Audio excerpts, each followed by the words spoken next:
Hey guys, Yuliya here. So today I'm going to unbox some plants, and these plants are from Annie's Annuals and Perennials, and I have not ordered from them in a while, so this is very exciting. And this place is for very unusual plants. If you like to grow something new every year or try something new, this is the place to go. And I love trying new plants, and most of these I've never grown before, so it's going to be sort of my first experience. I'm going to update you throughout the season on how these plants are doing. So this video is also sort of like lessons learned. And the lesson number one is as follows. I got this box yesterday in the mail. I opened it at home to air the plants out because I did not have time to make the video or plant the plants.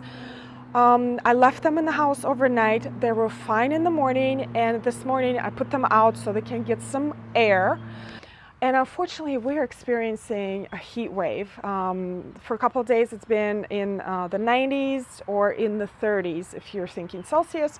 So one of the plants, or actually three, it's the same species, totally fried. So this is one of the impatiens I ordered. I see some new growth. I don't know if this guy is going to make it. This is definitely not the company's fault, completely my fault. I rushed the process. So lesson number one is do not put your freshly unpackaged plants out in the heat, out in the sun during the day. Put them in the shady location. It's sort of like hardening off. So let me jump into plants now. And I have a little cheat sheet here because I am not familiar with most of these. Some of these I've grown before, but most of these I have not. So the first one is Eleogene Blue Hibiscus. This one doesn't look too hot either. I placed it in the same spot. But once this one is grown, it is stunning. Very unusual plant. It is from Australia. And it is an annual in my zone, which is fine. This one grows up to about 5 feet tall and blooms with these dreamy lavender blue-like flowers, which I can't wait to see. The second plant is the one I fried, like really, really fried. This is Impatiens tinctoria. And this one I bought because I have a lot of shade in my garden, and for blooming plants, impatiens are the way to go. But I'm not a big fan of those regular bedding impatiens or even the New Guinea impatiens. I like to try something different, a little bit more wild looking. And these impatiens are amazing. The flowers look like orchids to me. And according to this, they are fragrant, they're very large, and the whole plant grows to about 5 feet tall. And I have 3 of them. I hope they survive. The next plant is also impatiens. I think I have it right here. I should have taken these plants out. So this impatiens right here looks much better. And this one is called Blue Parrot Flower. And it has these beautiful blue lilac-like flowers that I've never seen before in impatiens. This one grows to about 3 feet tall and hardy to zone 7, which is amazing. I didn't even know that some impatiens can be hardy to not my zone. I'm in zone 6, but down south a little bit, South Jersey.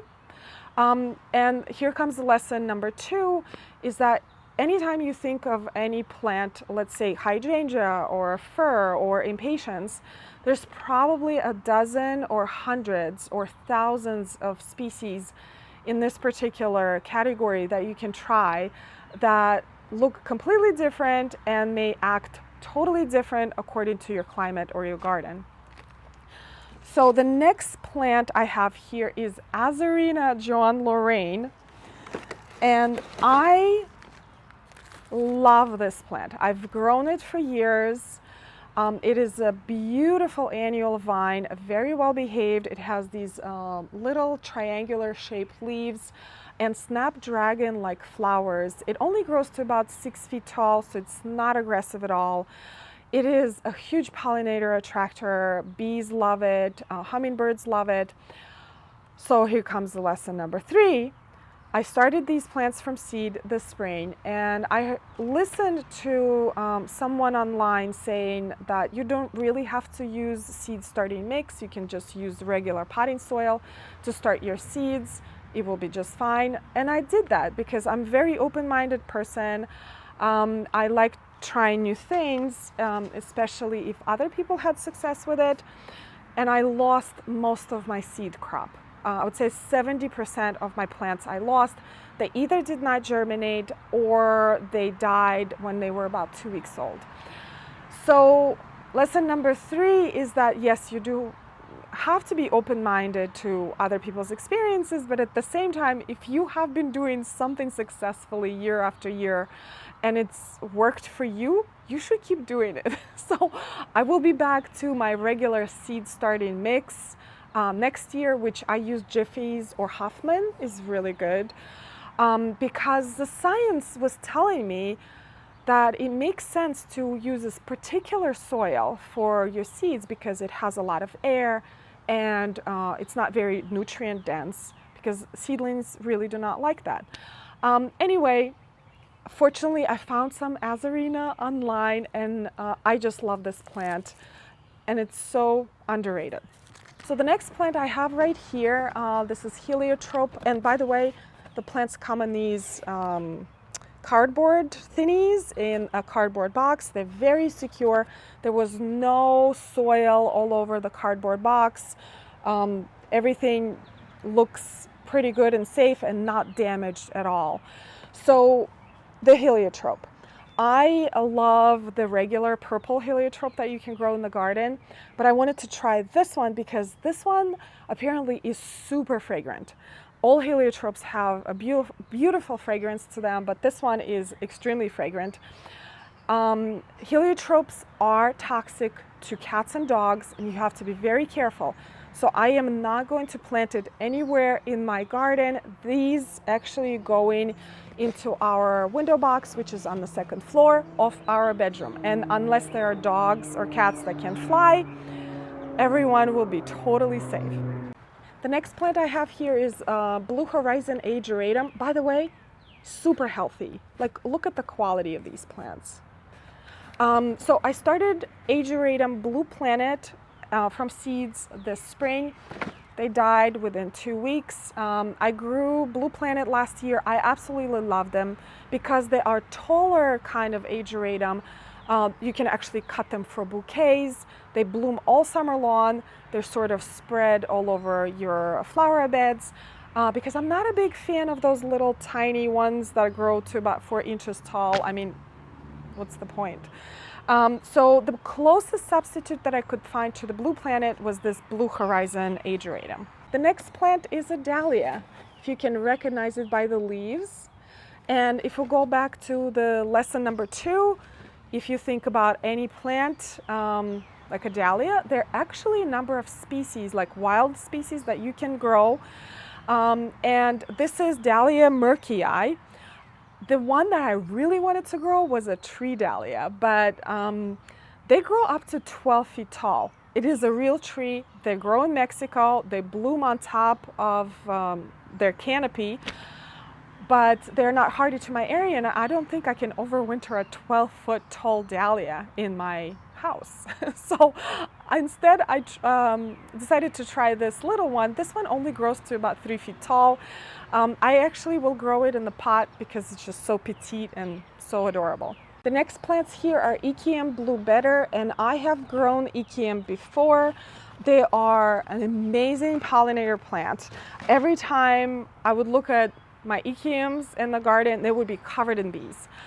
They are incredibly easy to grow. They're very drought tolerant, and they may seed freely in your garden, and they actually did, but then I was pulling them out too aggressively and I lost them. I was trying to find seeds this spring. I couldn't find them anywhere, and I decided to go with these plants, which Annie's had, because they have all these unusual plants. Okay, Lavaterra Pink Blush. And I have grown Lavaterra before. I've started it this spring from seed. They died. lesson learned. So I found this one at Annie's, and they cannot sing it enough praises. They're saying it's one of their new favorite plants of the year. It is non-dwarf, it's about 3 feet tall, and huge pollinator attractor, butterflies, bees, and hummingbirds.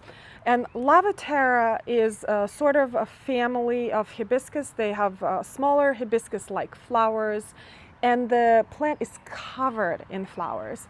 However, for an annual, they bloom for about a month or so in my zone, Zone 6 Northern New Jersey, because I don't really think that they like heat too much, so they peter out throughout the summer, but still so worth growing.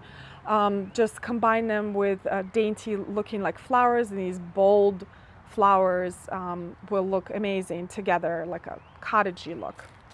The last plant is Verbena de la Mina, and this one is a California native right here. This is a shorter plant, absolutely beautiful. I love the purples, I love the dainty look of it, I love that it's drought tolerant, so it's going out in the sidewalk garden because I do not have irrigation there. And pretty much blooms all summer long and attracts pollinators. This is it for this unboxing and lessons learned. I hope you guys enjoy this. I hope you learned something new, and I will see you in the next video.